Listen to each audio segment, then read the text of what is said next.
әйелдің әлемі қашанда нәзіктікте.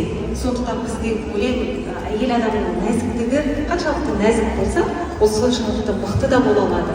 Сол сынақтарға сын кетпей, егер сіз 100-ші рет құлап жатсаңыз, 101-ші рет тұрып, тағы да мүмкіндікті көріңіз.